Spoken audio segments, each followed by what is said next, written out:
I tell niggas all the time, Thanksgiving, you know when you eat, motherfuckers be like, yo, I got the itis. Mm-hmm. Nigga, your fucking numbers and your shit is off the Richter scale. You ate all them carbohydrates, rice and gravy.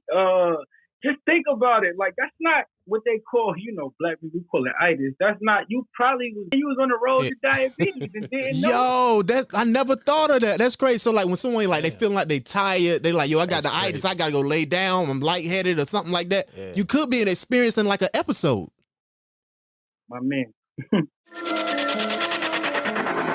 are now tuned into the Experience, the Highest Point Podcast. More than a pod, it's a lifestyle. Find out what's happening right now. Came from the bottom, still reaching the highest point. No, we won't pipe down. We are the truth. We are the cool. We are the culture. The Highest Point Lifestyle.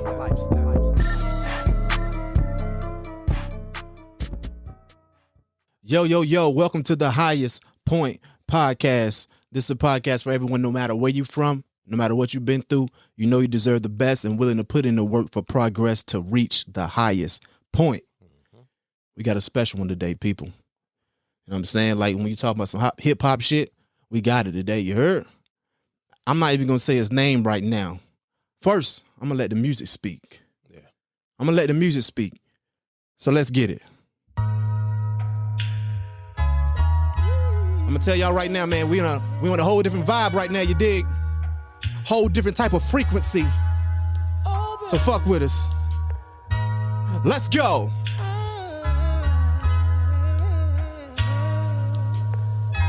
Wasn't treated to mimosas and breakfast. Gotta prove who the best is. I done learned all my lessons. Why not shout out my exes? I done passed all my tests. All my grades is A's. When it's pure, then I'm sure my days are made. Never afraid of change. Never will I make you afraid to say, nigga, you tripping, you stuck in your ways. Subject change. Your glow different, amazing grace. FaceTime ain't enough, I need face to face. My love ain't strange. She the type that I might let be the wife. I uplift her and then promote her, I might book her for life. She like a shoulder, if mine was broken, she make sure I'm alright. Shorty pippin' in her position since I ball like Mike. That's a hell of a team, one hell of a dream. If one knee going down, it's one hell of a ring. So many carrots, Bugs Bunny wouldn't bury a thing. It will be everlasting. I'm cashing out if she carry my last name. Sometimes I just can't get enough of your love. Y'all feel that? Sometimes I just feel I'm just letting you know right now, it's okay to vibe out with this thing, you dig? Rock that jump, left to right. You know what I'm saying? I feel it, don't y'all? Niro! I'm saying his name now, cause the music done spoke. Straight up, man, only that hot shit. Now I just want to lower the volume down as we introduce this brother, cause we got some dope shit going on. Oh yeah. You know what I'm saying? We're gonna have some fun with this one, people. Oh yeah. So we're gonna go get your flowers too, man. You know what I'm saying? Shout out to you, man. You got some dope music going on. Definitely. And one thing about this platform we have, we highlight people in the music game that's doing their thing. They got some dope music, got something to say. Right. And we see you got something to say, man. So salute to you and your much respect for what you got going, man. Thank you. Yes, sir. So can we start off with introducing yourself first of all? Let the people know who you are and where you're from. I go by the name of Niro. I'm from Hackensack, New Jersey, born and raised, and I moved down to Raleigh, North Carolina about 99. So I live like a half and half life, up north, down south life. Like I got both type of. I lay my hat in both places. Yeah, you know what I'm saying? Yes, sir. You hold it down for both sides. And that's right. that's what I rock with, man. Like, cause I know a lot of people come from up top. They'll come down here. They've been down here for 20 years and still, you know what I'm saying? Like, act like they don't got love for the South. Like, yo, you done been here half your life. Very, like, back in the day, growing up, if you from up north, summertime, you went south for a few months, weeks. You know what I'm saying? That's just keeping it real. Like, so it's always been in my background. And North Carolina is my second home. Yes, sir. I mean, cause that's how majority of it is. Cause like when you go way back, like a lot of people traveled up north to get away from the southern shit that was going on. Yeah. Like right, for real, exactly. like the grand, like that's why everybody got roots in the South. It was probably, it was different. Like I remember cousins coming from down south up there. You get what I'm saying? So Right. it was like it was both ways. You know what I'm saying? Right. Yeah, for sure. Facts, man. Right. Facts. So that's what's Right. up. That's what's up. And I want to go ahead and talk about this song that we just played a little bit, because it kind of reminded me of a conversation I just had with my homie the other week. It was kind of like, and how sometimes people can self-sabotage relationships. You know what I'm saying? Right. You know what I mean when I'm saying self-sabotage? Because one thing with women, they feel like something too good to be true. They don't feel like they ready for this particular man. They'll dip. They'll do something to sabotage that relationship. Right. And also a lot of times with men, we feel like, yo, if this is a good girl, I probably don't even deserve her right now because I'm going to fuck up something. Mm-hmm. You know what I'm saying? I'm going to hurt her feelings. And she don't deserve that. So I'm going to sabotage this relationship before I get her in too deep because I know I ain't ready for the woman she is. You know what I'm saying? Yo, you broke the song absolutely all the way down. Like, and that's dope. And I feel like my job well done. You know what I mean? Yeah. You caught on exactly what I was trying to portray to the people, like send a message out. That was it. That's what's up, man. That's exactly what I got from it, fam. Like, for real. And I like that type of music that'll make me feel like that. It's so smooth. It's just real shit. I be like, I tell artists all the time, yo, you gotta just speak upon what you going to be yourself. You know what I mean? Because you don't know who going through that certain situation. Like, look how you caught on to what the hell I was saying. You know what I'm saying? There's millions of people in this world that will catch on to, you know what I mean, that certain situation. So that's Absolutely. Me. I treat it like a diary, bro. Like, word up. When I spit, I'm spitting from the heart. My life. Yeah. Like, and that's how people gonna relate to you.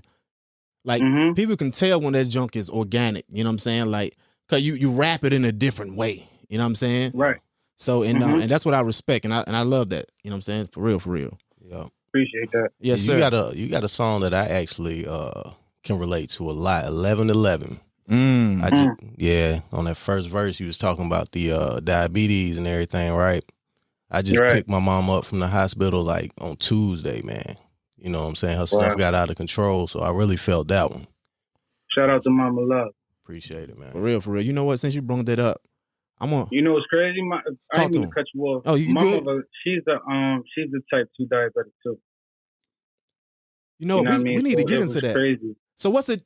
Is it two types of diabetes? It's a type 1 and a type 2 diabetic. Can you actually it's a third one too that they came out with recently that affects That's crazy. your brain. Actually, you putting me onto something new that they ain't even. Yeah. Yo, let's talk about that. Like, cause see, type my knowledge. Don't get me wrong, but type 1 is those are people that go low. You know what I'm saying? And they can't produce insulin. Period. You know what I'm saying? Yeah. And type 2 is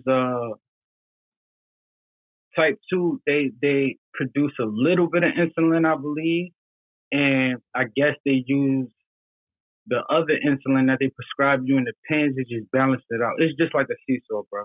Yeah. You know what I'm saying? It's a seesaw, and insulin. I mean, type 2, you have a better chance of climbing up out of it. Okay. You can, don't get it wrong. You can have type 2 for the rest of your life, but it's up to you. You can, how you live and how you eat. You can exercise. You can really, like, I know people, like, even myself, not trying to toot my horn, my shit was crazy. It was out of this world. My numbers was crazy. But I really buckled down in what I had to do, and I brought my A1C down. And, you know, next step, maybe they was talking pills. So I know it's possible, but everybody's different, so don't quote me wrong. You know what I'm saying? Right. Yeah, for sure. What's 3?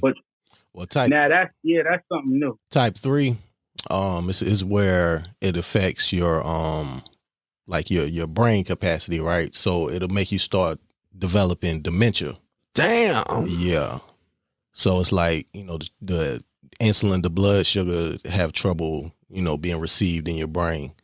So it's like, that's crazy. But it's something newer that they've figured out. You know what I mean?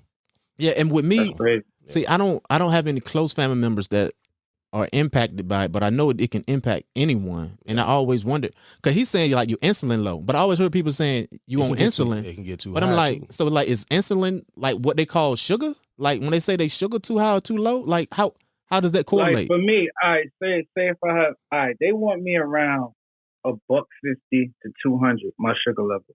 Mm-hmm. So say if I eat a cookie or something, my shit might jump to 275. Mm-hmm. They want me to shoot enough insulin to where it brings me back down to where they want me to be, about 150. So 275, I would shoot maybe 2.5 units of insulin. Mm-hmm. And within 15 minutes, it'll bring it back down to that level. Like that's what I was saying before. It's balanced. It's like a seesaw. Right. You know what I'm saying? It's more like, back in the day, I tell niggas all the time, Thanksgiving, when you eat, motherfuckers be like, yo, I got the itis. Mm-hmm. Nigga, your fucking numbers and your shit is off the Richter scale. You ate all them carbohydrates, rice and gravy. Just think about it. Like, that's not what they call, black people call it itis. That's not, you probably was going through the diabetic. Like the coma. Like the what coma. I'm saying? You was on the road to diabetes and didn't know. Yo, I never thought of that. That's crazy. So like when someone like they feeling like they tired, they like, yo, I got the itis, I gotta go lay down, I'm lightheaded or something like that. Yeah. You could be experiencing like an episode. My man. I didn't even think about it like that. Yo, that's real. I never thought of that. Real shit, bro. Like, cause they broke it down to me when I had my episode. Like I said, it happened out the blue. Mm-hmm. I was it was after Mother's Day. I just started throwing up, and what we think? Yo, I got a stomach virus, so I'm gonna go get me some ginger ale, Pedialyte, Gatorade. Mm-hmm. Yep. But yo, honestly, I boosted the crime rate. like that's all sugar. Right. Damn. So it went from that to ketoacidosis. I started throwing up some shit that looked like motor oil. I don't mean to be graphic, like but it's bile. real. If you've been through it, you know exactly what I'm talking about. That bile. Yeah. And then when I got to the ER, they give you a throw-up bag or whatever, and they seen it. The doctor came out immediately. He looked, he was like, hold up. He went and grabbed some card. He swiped it, put whatever his little specimen on the card. It came back and told him that my sugar was 600. And I could have went into diabetic coma. Mm-hmm. Damn. That's crazy. Yo, you educating us now. Yo, with all that. Nah, it's some real shit. I tell people, it's like, you got to check your history, man. Right. You know what I'm saying? Like I said, it was out of the, I know my mother had it, but it's not like everybody on my mother's side has it. Right. But, it can happen to you. So, what I was getting to, I'm sorry, as they was breaking it down, they were saying probably like from it's 2021, 2009, and beyond, I was probably like a 400 every day. Mm-hmm. That's high. Like you said earlier, the nigga be like, yo, I feel tired. You don't know what you going through. What you ate today? Yo, I ate 400 buns and such and such. Niggas snack all day, get high. Right. And then you be wondering how you feeling. You're just high. Right. And you hit the nail on the head with that, man. 11-11. Matter of fact, 11. Let's get into that joint.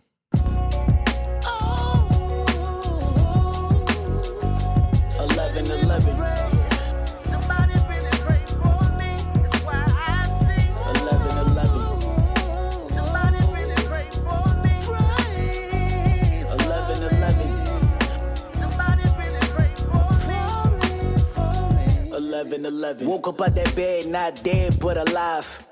Big stretch, thank God I didn't die. And that's a big flex for me, I couldn't lie. I wouldn't be 100 if I said I didn't cry. Weight was shedding off, too many X and Y. I was really off, but thinking I was fine. Really a nigga wasn't, I was running out of time. That's when I found out that my sugar was so motherfucking high.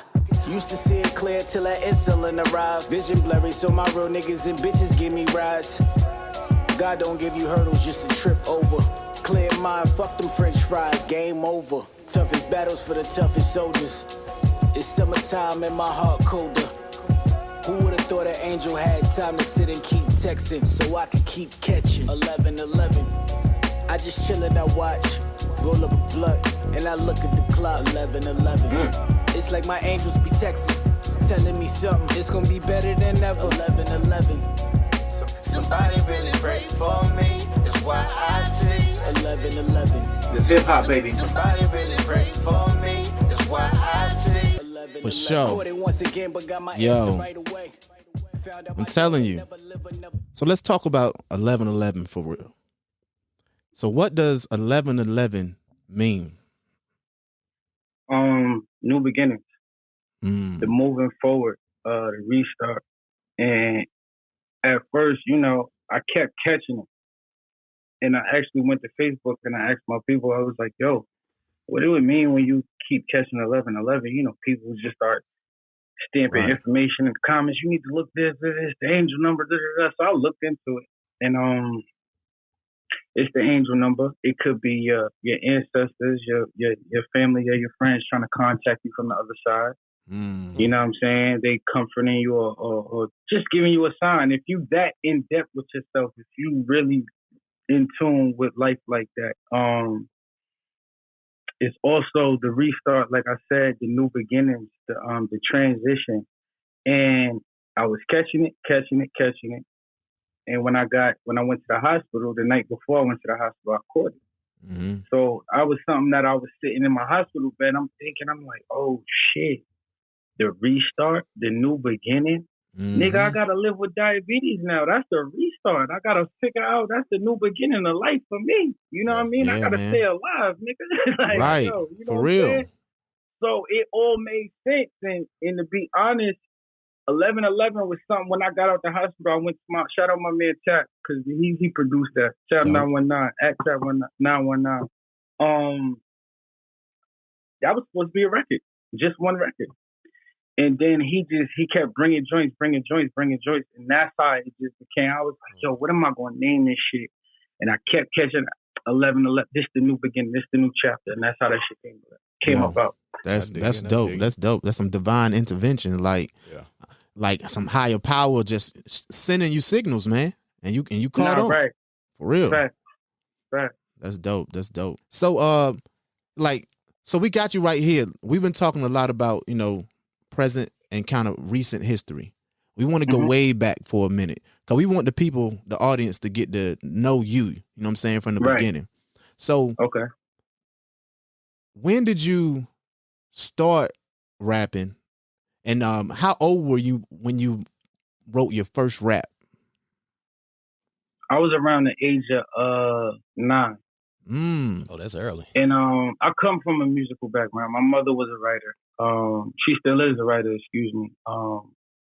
Watching her and my aunt early Saturday mornings, like I watched her get her own keyboard, her own little setup and pre-recording setup in the corner of our little apartment in Jersey, recording every day. And I ain't gonna front. My mom is my hero when it comes to the music. Like that's where I get it from. Fire. And to take it serious, I would say I wrote my first rap like 13 maybe.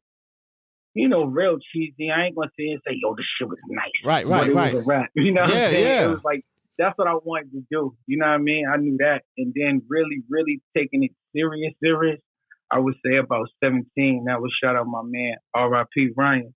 He was the one who sat me down and said, 1, 2, 3, 4. That's a bar.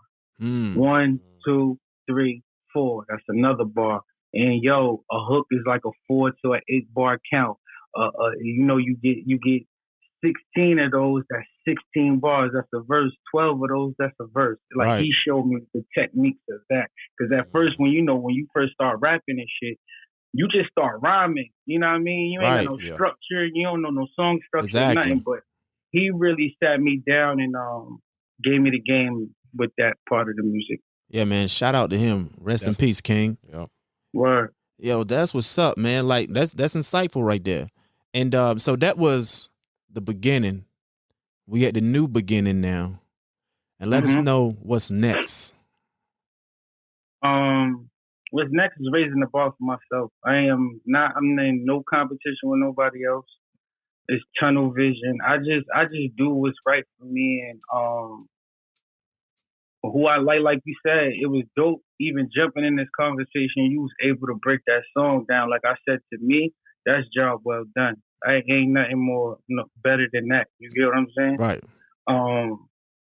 Just keep banging them with hard music, like pause, like keep flooding them with fire. I want to stay in their face with these videos and shit like that. For sure. Just changing the culture, telling them that rap is back. It's not about. And I ain't got nothing against the other sounding music. Yeah. I'll never call it mumble rap because them niggas is getting money off. Right. You get what I'm saying? Yeah, so they made a genre for themselves. But, to the people that really want to hear that other lane, right. I'm going to bring that back. I'm going to try to. For sure. What's you got a new album coming out soon or anything like that? I'm 11/11 Reloaded this next. 11/11 Reloaded. Quarter out. Yeah. It's like, all right, boom.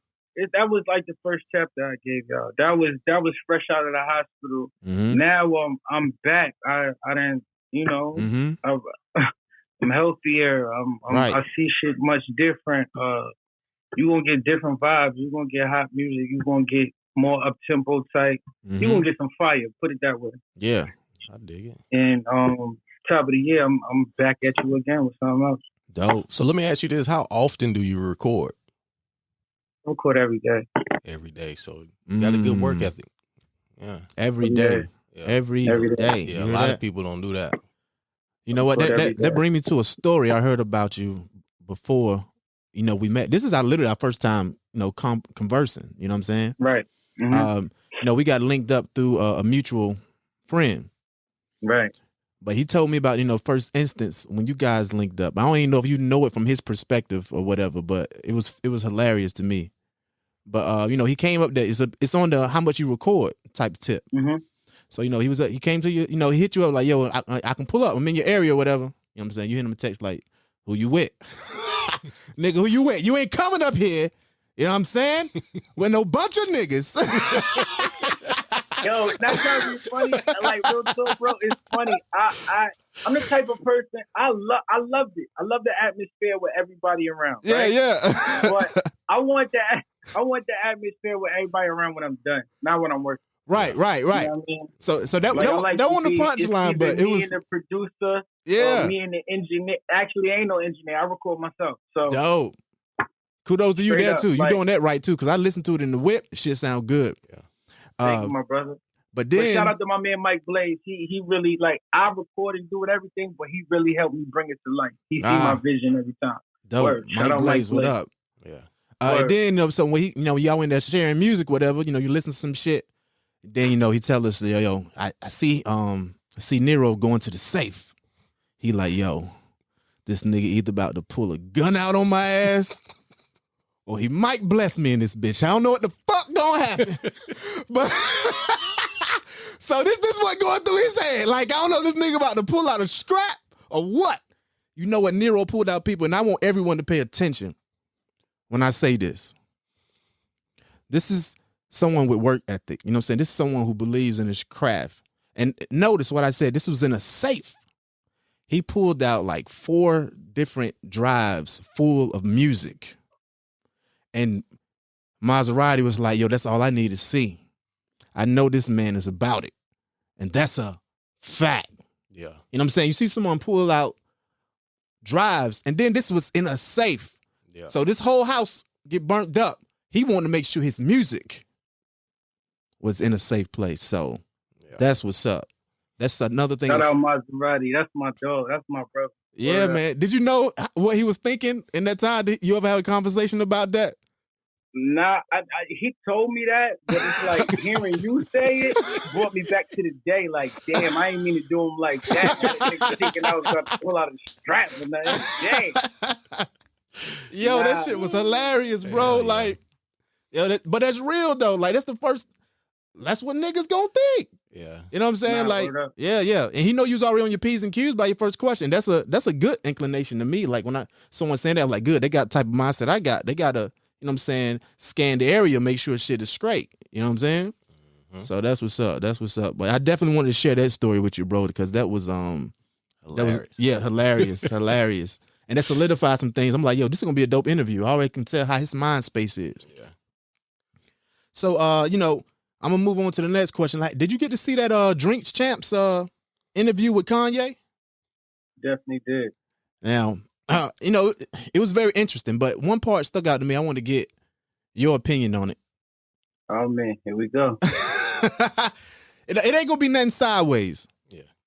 But you know, when I heard him talking about the Big Sean joint, right? He was just like saying that he was saying that you know, Big Sean was his you know, worst person that he signed. But the reasoning behind it was because Sean, you know, was supposedly, you know, disrespecting him publicly about his decision to you know, support Trump. Now, when it comes to you, we're gonna take that situation out. That was just an example, right?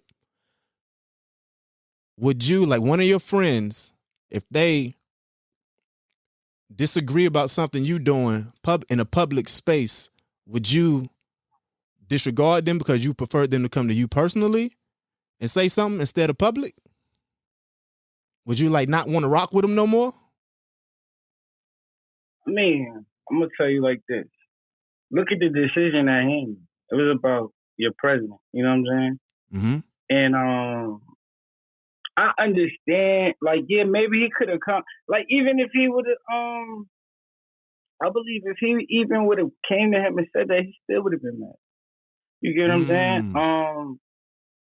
What about you, though? If you look at the video, I'm just saying, if you want to keep it real, Mm-hmm. and you look at the interview, you said, was it right for Big Sean to publicly and speak his opinion about, right? Mm-hmm. But did you also see when they asked about Just Blaze or whatever? I did. The nigga said he's a copycat. Why? Whoa! Why would you say that? Wow, you got a point. It's kind of hypocritical. That's kind of contradictory. Yeah, contradictory. Yeah. So I'm gonna leave it at that. You right though. Yeah. It's like, yo, if you watch, did you watch it? Yeah. And sometimes you got to watch it twice. You know what I'm saying? To really get into it. Yeah. I might have to go back again. That shit was 2 hours and a half. I might have missed some things. Right. I'm just saying, I just put that together. I'm like, whoa, wait a minute. That's kind of crazy. Yeah. And you did that to a couple people, and you said it. I'm name dropped in this episode and all of that. Right. Yeah. But then, I mean, it is what it is. I ain't, you know, like I said, and I'm going to leave it at that. Yeah. I ain't say shit. I'm going to leave it at that. If you in the comments, don't come at me. Just, you know, go watch it for yourself. yeah, that's real. You say, yeah, holla at me later. Right. I dig it. So I don't know if I get your points, but I don't know if you answer my question about you though. Like, if a person, like one of your boys, like one of your boys said something about you publicly that they didn't agree with, would you want to not rock with him no more if he did that? No, because it wouldn't be no Twitter or no Instagram or no Facebook. You got all these platforms that just speak your mind. Motherfuckers can actually pull up and talk to you. Right. They don't. They get mad at you. You got a post coming. Right. Yeah. You know what I'm saying? Like it's a platform for that now. Nobody pulls up and have conversations no more. So it's a new way of living. Yeah, true. It's just what it is. Like it wouldn't surprise me. You get what I'm saying? I'd probably be mad, of course. You know what I mean? You'd be disappointed, but get over it. All right, think about this. Especially, I ain't gonna get mad over a nigga like Big Sean. He making me millions. Right. What? Let's keep the bag going. Right. You got to keep the bag going, but you know he also got Big Sean out the street. That's what I said. You said me. Right. He rich. I'm gonna keep the bag going. What? Yeah. I'm mad at you. You won't know it, but nigga, let's keep the bag going. We got to keep the bag going. That's one part about business is personal. You got to understand how to separate the two. Yeah, business is business at the end of the day. Yeah. And then, you know, also it depends on the content. As long as you ain't being disrespectful, because I don't expect all my homies to agree with me for one. You know what I'm saying? That look like feelings, bro, to be real with you. Yeah. Something else. And then just to say, that's kind of crazy. That's the worst. He is the worst. Right. Bruh. No, bro. Right. He made, and then, I ain't even gonna do that. Yeah. Sound like I'm harping on Kanye. No. Like Niro. Niro, Heart So Cocky. No. Nah, we don't do that on the pod. We don't do that on the Highest Point podcast. But yeah, you good. But okay, bet. I get you. So let's talk a little bit more about your career. You know, we know you that health thing that was something that was something hard to deal with, but when it comes to direct the business of your rap career, the actual the tangible things that you're doing, what was the most difficult thing that you experienced in your career? That's a good question.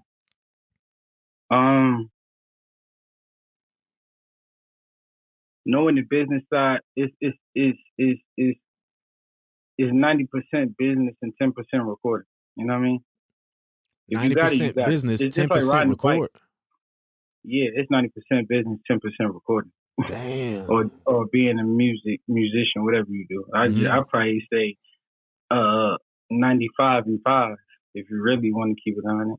Right. Like I said, if you know how to ride a bike, you know how to ride a bike. Anybody, it's a million rappers, but is a million of these rappers business together? Right. You know what I mean? There's certain things I wish I would have knew before. It's growing pains though. I don't regret none of that. Right. Yeah. Yeah. It's part of the process. It made me who I am today. You got to go through it to get somewhere. You know what I mean? Absolutely. You got to know where you came from to get where you're going. Yeah, absolutely. It is what it is, bro. Like, yeah, that would be it, bro. Like I wish I could have, had that one. Maybe no. Let me say this: structure. Like, will Michael Jackson be Michael Jackson if Joe Jackson didn't really put them together and make them buckle down and see the assignment? Probably not. You get what I'm saying? Just like the Williams sisters, Serena.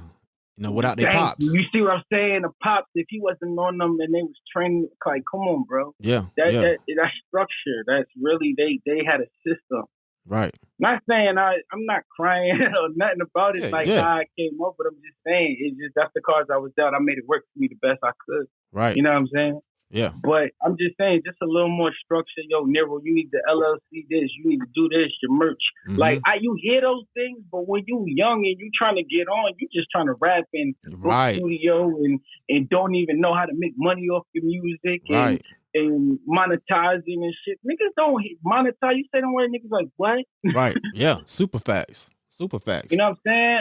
I preach to my young niggas that I fuck with all the time. A lot of them niggas got mad at me and everything. Mm-hmm. Get your ass capped. Get your BMI, bro. Mm-hmm. Like, yo, I say, yo, you nice, right?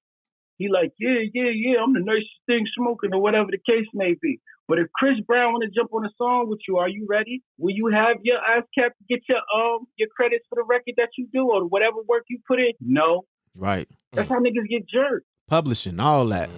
Not saying nothing about Chris Brown. I'm just using him as of course. Right. You know what I'm saying? Of course. I mean, like, this business is huge. Like, Summer Walker album just dropped. You heard what they were saying about her I seen something like she get what 15% on the dollar. Summer Walker? Yeah, like she get 15% on the dollar on what she get, and she got like because she got to pay back on the advance like of 85,000. Right. Yeah. That was wild. Real wild. But that's what I'm saying. That's the young mentality, just wanting to be in the light. Right. And not really. That's the 90%. Yeah. Yeah. That's the 90%. She nice as fuck, right? Hell yeah. Yeah. She put some good music together. But that 90 is fucked up. Yeah. It's funny he said 90 and her shit was 85. Right. Like that shit crazy. I ain't even think of that. But yeah. Yeah. For real. Yeah. That's why I say it's 90%. 10%, yeah. Yeah, man, that's what's up. Hey, I'm with you. I'm with you there for sure. Yeah. And even when I was listening to the album, man, as well, I heard you shout out Dipset. Were they an inspiration to you in your music? 2009, I was signed to Juelz Santana. A word? I was in Skull Gang. That's Shout what's out up. Juelz Santana too. That's what's up, man. Word up. That's my dog. My nigga, he brought me to the lake, nigga. Straight up. For real. Shout out Juelz, man. Yeah, and he always been dope. Like he was one of them ones. So like right after high school, shout out my cousin too, D Straight Paper. I had a mixtape coming out of high school. It was 2000. I graduated 2003. Mm-hmm. It was 2004. And Juelz hosted my first mixtape. Oh, dope. Oh, That's wow. fire. That's fire. Word. That's fire. That's He what's up, hosted man. my first mixtape, and then I just stayed around. He always used to tell me, "Yo, keep in contact. You know, just fuck with me." Right. This is from me to you days. Right. And then I actually seen him get a studio and put together What the Game's Been Missing. That album. I came in around that time, and then he told my cousin like, when I get my situation together, when I want to start my album, keep me around, keep me with his music and shit. You know what I'm saying? Yeah. And make a long story short, my cousin had got locked up. He had came home. He did a year or whatever, a little light bit or whatever. Mm-hmm. And he came home and Els hit him and shit. He was like, "Yo, what's up with Niro? What he doing?" Mm-hmm. And shout out to, I don't know if y'all know producer from North Carolina named Sunrise. I don't recall Sunrise. No. Sunrise, he fire. If you don't know him, follow him at Flashy Sunrise. We did a record called Rocks to My Tune. And it was on my demo or whatever. Mm-hmm. And I sent it to him. And, long story short, Els called my cousin. He was like, "Yo, get him up there." You know what I mean? Right. Got up there and got around people. We vibed for a minute. And then the Skull Gang situation happened. That's how I landed. Just by staying around, just being cool. You know what I mean? Yeah. That's what's just up, being man. in the right place at the right time, really. I ain't even going front. Yeah. And having the talent had a lot to do with it too, bro. Definitely. No, yeah. I'm just saying, like, really, we was just on, like, how we kicking it now on some brother shit. It wasn't even, a lot of it was like I was studying him, watching him work. You know what I mean? Learning things and being a sponge and shit. Absolutely. That's what it was. And then, he gave a nigga a shot. That's what's up, man. Shout out to him for that because, they don't got to do that. You know what I'm saying? Nah, he ain't have to do that at all. Right. So that's what's up, man. Think about it. He from New York. He from Harlem. He took a nigga from New Jersey / NC, nigga. And you know what I mean? And that was a blessing. And I could forever thank him for that. Yeah, man. You know Respect. What I'm Respect. Yeah. And matter of fact, while we talking on respect, we got a segment on the show, bro, called Love, Loyalty, or Respect. And I'm gonna go ahead and explain how it go. So I'm gonna give you 3 different scenarios, right? You let me know which is more important: love, loyalty, or respect. And matter of fact, this one I'm gonna change it up a little bit. I'm gonna allow you to choose. Usually we only tell the person choose. Once you use one, you can't use it again. But I'm gonna allow you to use all 3. But I want you to know, let me know which one is most important in these situations. So love, loyalty, or respect with your significant other. Which is the most important?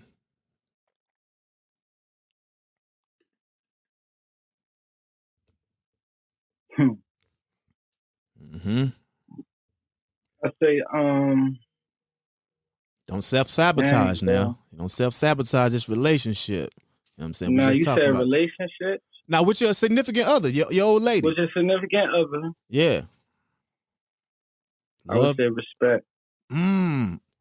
Okay, let's get into it. Why? I knew you was going to say that. Anybody can love or say they love you. I see it all the time. Mm-hmm.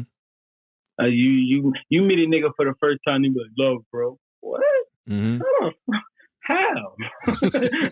Yo, I heard him in his movie. He said, "Don't bro me. I don't know you enough to bro me," or something like that. You said in the bar.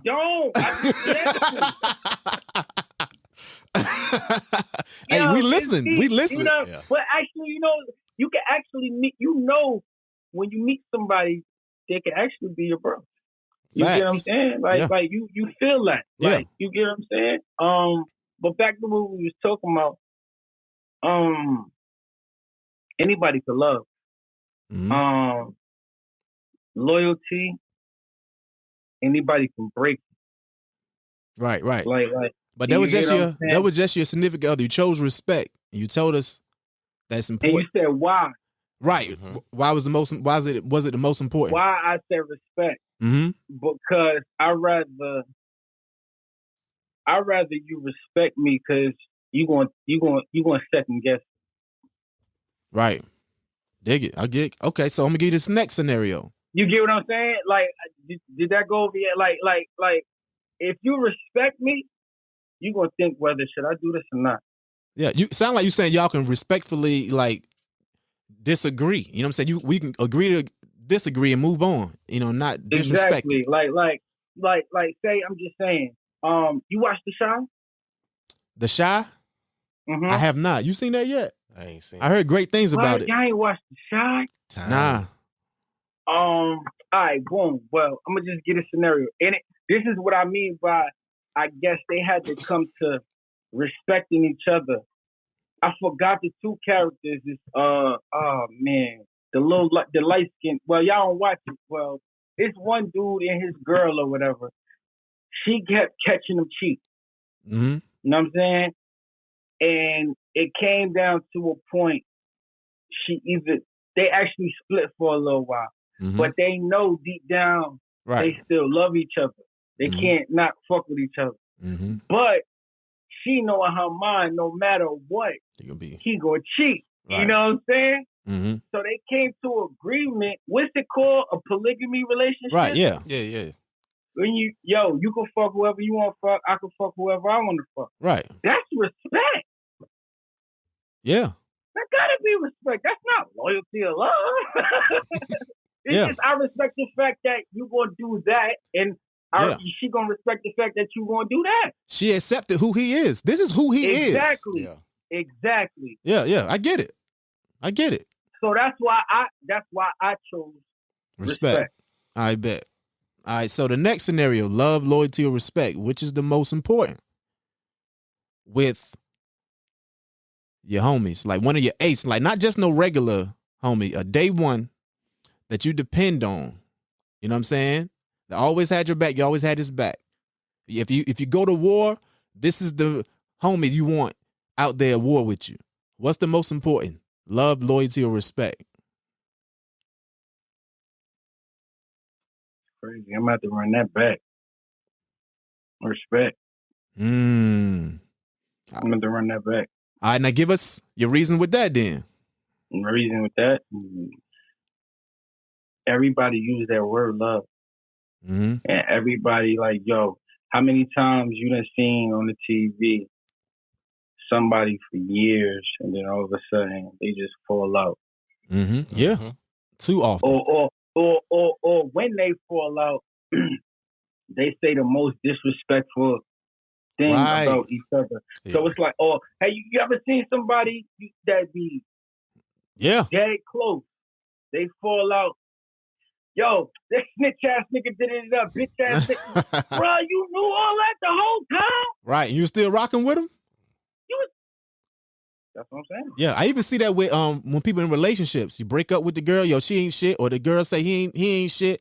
Oh, his dick little anyway. You was fucking him for 5 years. You was fucking this little dick for 5 years, and you ain't say nothing. All of that. They'll say STDs, all crazy. The wildest shit you ever want to hear. Yeah. But it's like, yo, you was fucking the dirty dick, nigga? Right. What the fuck is you 5 years straight. About? You got dirty puss. Yeah, that's what I'm saying. Like, all right, cool. Yeah. Like, some of them things, like, as I get older, I be like, damn.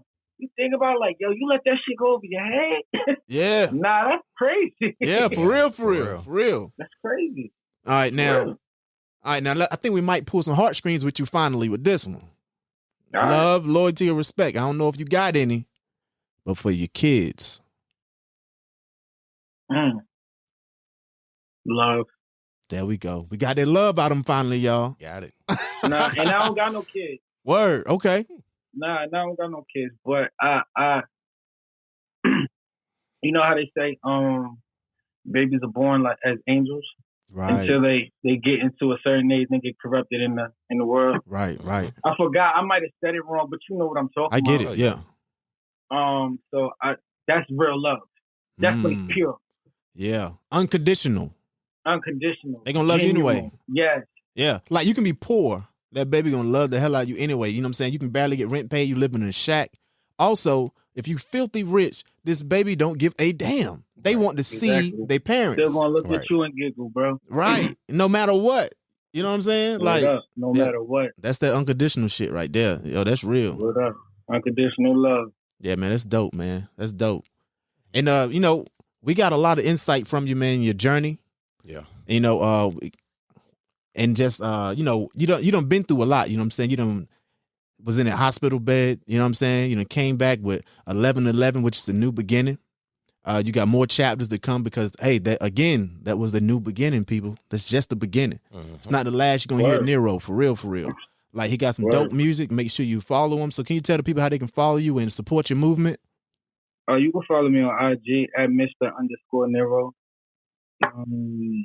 That's about it. I fuck with my Instagram. If you want features or whatever, just hit me in the DM. I ain't no bougie nigga. I like to work with people. Right. If your shit right, just come together. Like, come right. You know what I mean? Yeah, for sure. Have your shit together. Like, have your BMI, have your ass cap, and a vision, and I'm with it.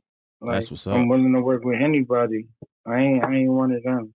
Nah. Yeah, that's what's up, man. Yeah, how y'all shit together. You know what I'm saying? How you prepared to have some dope music, and that's what's up, man. I'm gonna end it right there on that, man. For real. I mean, that's fire right there. So, until next time, you guys, y'all hold it down. Don't let it hold you. Peace. 100. Try to make your best play good. Say a prayer before you move, 'cause you can't afford to lose. Being a black man in the white world, truth hurt for what it's worth. I know you don't deserve it. Don't deserve it. Seen a lot in my lifetime. A lot of shit change, real is real on my timeline. As I get older, it get weirder, how time fly. Babies out of hell.